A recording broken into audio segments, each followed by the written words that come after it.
Hello, everybody. Welcome to Popcorn Planet. I am Andy Signor. It's time to review Watchmen. I'm going to do two things here. I'm not going to spoil it. In the first half of this video, I'm not doing spoilers.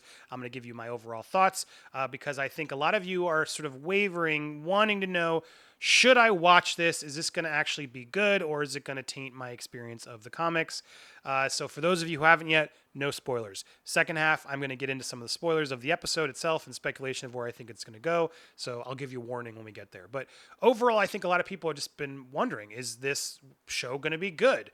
Can an adaptation of the show be good when Alan Moore doesn't even want any other future adaptations to be good? My opinion right out that is, sorry, Alan Moore. I think you're sometimes a little too crazy with that. And I think Damon Lindelof is clearly a fan of this material. I do believe that. I do think Lindelof has had some tough challenges in finishing shows. I can't imagine finishing Lost. And I think some of the hate on him is unfair.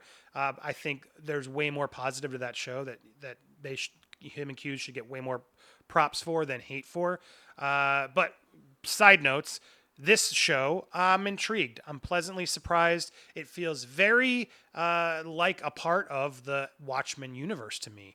The vibe, the aesthetic, it all felt like it could be part of it. So that right out the gate was very interesting. Really dug the score from Trent Reznor, and Alex Finch did the score, which is really cool. It's shot beautifully. Regina King is fantastic. She's the main lead. Jeremy Irons is in it with a fantastic. We don't really know who he's playing yet. Clearly, they're alluding to something there, but his character is just fun and crazy and sort of peppered in throughout the rest of the show. Tim Blake Nelson also in the show, and he's the silver masked hero. I don't know how they're doing this mask, but it looks cool as hell. And I'm on board to see more of this. But he seems to be the Rorschach of the show so far, is my guess. Tim Blake Nelson would have been a great Rorschach too, for the record. But I liked so far what I saw him. And then Don Johnson, also major league lead as really these are the detectives in this world. Don Johnson, Tim Blake Nelson, Regina King played sort of the main detectives, if you will, the captain of the police department. And in this new alternate reality, which is 30 years from the comic, for those that didn't read Lindelof's sort of breakdown and everything else before even the show aired, the comic is canon. The comic is like Old Testament. He's not adapting, he's not adjusting, he's not remaking or rebooting anything from the comic. All of that happened. And so for those who didn't read the comic, spoilers, the squid, it landed, it destroyed New York City. Rorschach died, his journal went public. All of that stuff from the comics is now canon and part of this show. This is just 30 years moving forward, telling that story. So I like that. I like the fact that we're ahead. We're not telling origin stories. We're not going back and doing side prequels. We move forward, and Lindelof is taking his own version. Look, Alan Moore, not touching your work. Good for you. This is what I would love to do with your characters and what I see happens, and create some new characters. And I think so far so good. There's still a lot to be figured out, clearly.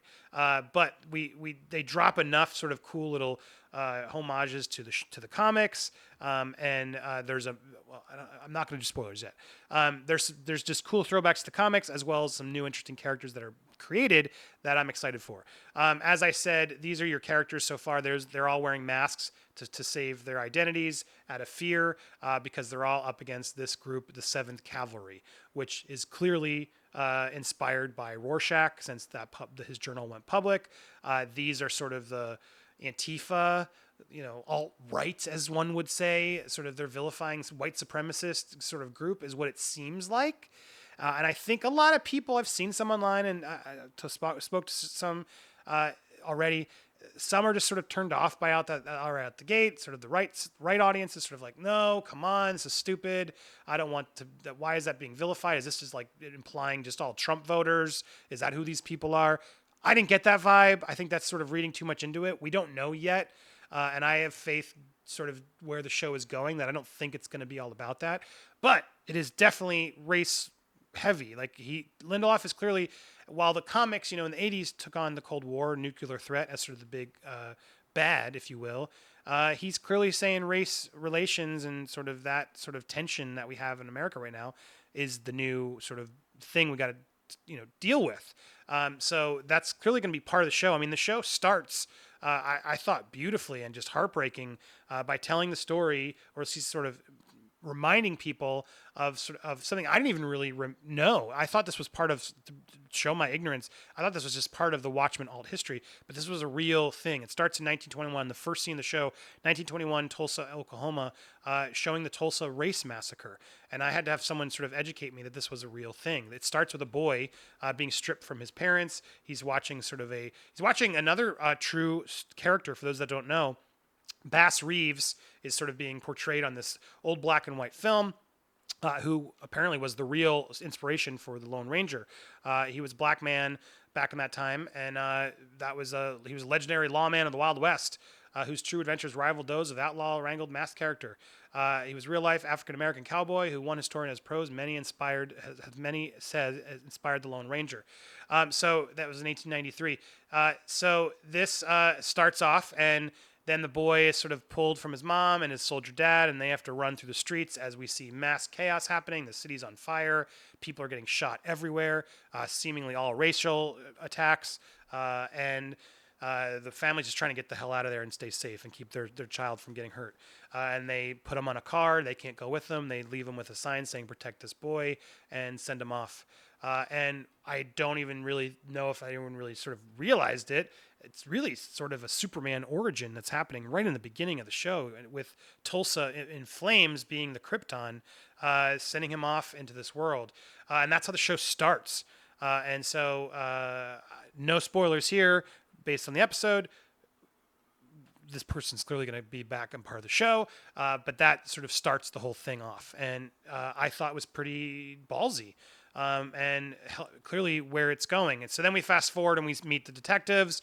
We meet the 7th Cavalry, and we meet Don Johnson, and who's in charge of that. And more stuff unfolds, and we start getting the vibe of what's the feel of the show going to be. So I liked it. I liked where it's headed. I'm definitely going to give it another shot. It's just like I said, cinematography was great. The performances are great. Some cool effects. It's definitely, I'm intrigued. I want to know where we're going to go next. So that's my overall feeling for anybody who's sort of on the fence. I'm going to give it a shot.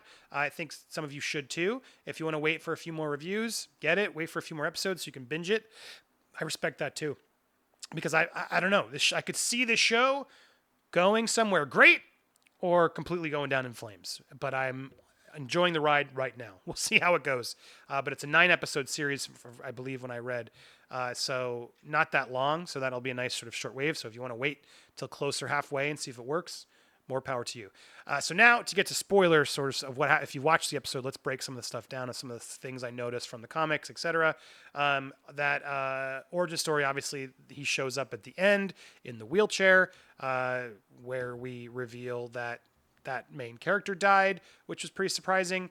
I guess it wasn't that surprising. Sort of saw that coming, to be honest, but clearly trying to be a big whoa moment. I was more confused who that was Lou Gossett Jr. in the chair, which was I didn't even realize until the credits came along. I love him, and I'm excited to see him in the show continuing. Having the sign "Protect This Boy" felt odd. Why would he have that there to show her? Does that mean she would know who he is and that she was left? I guess he could say, "I was left with this sign." Maybe he uses that sort of a reason to justify his backstory, which I hope we hear. But I'm intrigued to know where that's going to go. Obviously, the coming attractions for next week sort of imply that's, she's going to confront and ask him what the hell's going on. But beyond that, I liked the more Watchmen elements that they sort of teased. The raining squids was interesting. Clearly, sort of after effects of that trans-dimensional, which they talk about, moment of the squid. These were clearly sort of the aftershocks, if you will, of the squids falling from the world and dissipating. Sort of those weird like alarm sounds. Here, everybody, get in under the roof because more squids are coming. It felt like sort of Magnolia with the frogs raining. I liked that sequence. I liked that opening scene. Then after the Tulsa scene where we have the guy get pulled over, who got shot later, which was interesting. That was the person that Regina King pulls the mask off. That was the shooter. I liked that sort of moment where there was that tense scene, and then he did have lettuce in his back and threw it in the guy's car. It sort of just showed that, okay, this is clearly more complicated than just white guys, clearly the bad guys now, and the black guys aren't. I feel like there's definitely some more serious context there that we're going to talk about, which was, I think, important. So I like that. I like if you guys didn't even notice, the Redfordations, sort of this idea of reparations, but in the world of Robert Redford. Did you guys even notice that they had a sort of throwaway radio line that Robert Redford is now president for the past 30 years? I loved the line. It was like, there's no more land than we can't live on it, more animals that we can't kill, and a 6-month wait to hear our guns to get our guns for our own protection. And then they're talking about the Keene Act and sort of Joe Keene. Joe Jr. can sort of run that. So they're implying that Senator Keene from the comics now has a son, is what I'm guessing. So I'm interested to see where that goes. And then there was also the sort of that moment with the spaceship was just badass. I love that whole sequence with the cows. That gun down moment was really well shot. And some seriously bloody cows going out through that. But I loved seeing sort of the Night Owl's ship sort of now sort of versions repurposed for police. Super into that. Curious, are there a lot more of those? I want to see more of that. That was interesting. The sort of heading down to Nixonville to sort of get the suspects, to find the evil people, now that we have Robert Redford in charge after the world peace of it all. It seems like Robert Redford came in to keep the peace and make everyone happy. But you got to remember, in the comics, Nixon was reelected several times. And I found that interesting, like Nixonville, that sort of trailer park was sort of where they went. I think is it Lil Ray Howery, sort of as Panda. I liked he's sort of like trying to make sure everyone's doing the right thing, and they all sort of are sick of him because they don't want to deal and do the right thing. They want to just get their guns, but all the guns are locked up. They have to get approval for the guns. I thought those little things were interesting and sort of building a universe to this show in this world that I'm intrigued to learn more of, and definitely clearly requires multiple watches to sort of catch all that stuff.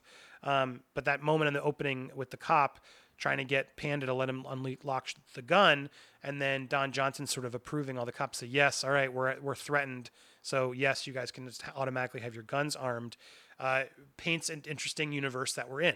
Again, TBD where it all goes. I like the sort of American hero story scenes they keep teasing of tomorrow, the Minutemen premiering. I want to see where that goes. And they said Veidt officially dead, so Ozymandias, Adrian Veidt from the comics, declared dead. But then who is Jeremy Irons? It seems to me Jeremy Irons is the Ozymandias old later. Age would make sense. Is he Ozymandias? I don't know. I had the closed captioning on when I watch HBO, so it tells you the character name, and it said like old lord on a countryside. So they're clearly not telling us who he is. So I'm intrigued, and I hope that's going to be sort of a fun reveal. His whole weird scene with the ladies sort of rubbing his thighs and stuff. I don't know what the hell's going on, but I want to watch more, and I love the fact that Jeremy Irons is pulling it off. It seems like that's going to be more fun stuff to watch. The 7th Cavalry, I think they're creepy and interesting. I'm curious to see, and I hope they give us sort of backstory of why Rorschach and how Rorschach inspired them. I feel like Rorschach was against all evil, so what are the 7th Cavalry really doing? At the same time, they're clearly just puppets over romanticizing a journal, like a communist manifesto, if you will, in their own sort of way. Who's really sort of in charge of them? There's got to be more backstory to that, is what I'm assuming. What do you think? Tell me down in the comments. Let's have that conversation. And then, that was pretty much it going on. There were a couple obvious sort of shots to the comics. I mean, I'm sure some even I missed because I didn't get to watch it more than once. But that scene with she's making the eggs, she makes the smiley face, and then the most obvious one at the end where the blood from the guy drops on the badge, sort of instead of the smiley face. That one fell a little on the nose for me, but for people who probably don't read the comic, it seems nice, looks nice. But I'm intrigued to see where it goes. Seeing the scenes for next week, Jeremy Irons sort of implying the greatest threat instead of a nuclear bomb is fear, is true. I mean, fear right now is doing so much damage to this country, and that, to me, is even more interesting to sort of hit upon. So if that's sort of using the Rorschach's army and sort of all this other stuff to sort of allude to some bigger ideas, I want to give Damon Lindelof the better benefit of the doubt and sort of obviously say some important things about race today in America, but then also, power and fear and all that stuff would be very fascinating to sort of find out how do we connect us. Also, they keep teasing sort of little shots of Dr. Manhattan's arm and things. Are we going to see him? Are there going to be more flashbacks going back to time? I don't know. They started in why give us one flashback? It seems like they're probably alluding to more flashbacks. It'll be interesting how that plays. And why are these heroes cops? Why are they dressing like superheroes? I'm interested to learn more about that too. Why are they in such danger? There seems to be just a lot of questions that I have, but not like in a frustrated, I can't figure it out way, but more of like, ooh, let's hear. I need to hear more. So overall, I'm intrigued where the show is going. I hope the Watchmen vibes continue. While I'm all for sort of this, race topic, I have no problem with it. I do hope it doesn't get completely stuck in that and gives us sort of more of the characters and pieces we know a little bit more. I like that they're going their own new way. I like Tim Blake Nelson. I suspect I'll like him. He always gives a good performance, and I want to learn more about his character. And that mask is cool. But I want to know. I want to see sort of what happened, or if they just leave Dr. Manhattan in Mars and don't give us something after teasing blue hands and teaser shots and stuff. I'm going to be pretty annoyed. Who else is out there? What happened to those characters? To just fast forward and not have some sort of throwaway moments, or at least surprises to sort of appeal to the Watchmen fans now that they have sort of pulled off a seemingly world that sort of seems to really get the vibe of it correctly. All right, now I'm interested. I'm paying attention. What happened in this world, in this timeline, if you will? So I'm cautiously optimistic. I'm intrigued. I want to watch more. I think there's clearly some hope for some other fun things happening. What did you guys think? What other theories are you seeing already? I'm going to try and keep watching this and offer you some more stuff as we go. But hit me up on social media if you got any of your own theories or things you noticed that we can call out in the next episode if we talk about this. And tell me if you're going to watch along with me. Is this something that you're excited about? Does this help you? The fact that a lot of critics out there, myself included, are now having fun and getting amped up with it. Tell me. I want to hear your thoughts. Let's talk about this one. This is one of those shows that I like. It could be water cooler TV. I miss that. Everyone just streams it all. Something finally good again. It's Sunday nights. Let's talk about it. Hit me up down again, like I said, in the comments below or up on social media. Always hit that subscription button and that notification bell. Thank you so much for watching. I'll be back with more videos this week. And have an awesome day, everybody. Bye.